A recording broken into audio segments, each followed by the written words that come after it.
अस्सलामुअलैकुम। आप देख रहे हैं की न्यूज एचडी। मैं हूं हारिस अली शेख गिलानी। चलते हैं आज की अहम खबरों की तरफ।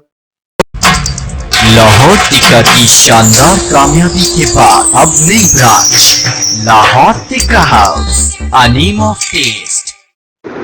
ताज़ा तरीन खबरों के लिए हमारे साथ रहिए। दादू से रिपोर्ट कर रहे हैं हमारे नुमाइंदे सैयद सफीर हुसैन नकवी। मिहिर के करीब शाहपेंजो में चंद रोज कबल लापता नौजवान की लाश नहर से बरामद। लाश तहवील में लेकर पोस्टमार्टम के लिए अस्पताल मुंतकिल कर दी गई। वाकई के हर पहलू से तहकीकात जारी। पोस्टमार्टम रिपोर्ट के मुताबिक मौत की वजूहात वाज़ेह होंगी।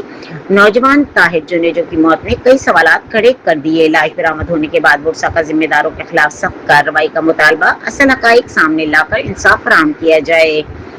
वाकई की शफाफ और आला सतह की तहकीकात कराई जाए। बुरसा ने कहा कि वाज़ेह रहे कि नौजवान ताहिर जुनेजो की गुमशुदगी पर अहले खाना ने पुलिस पर अगवा का इल्जाम आयद किया था।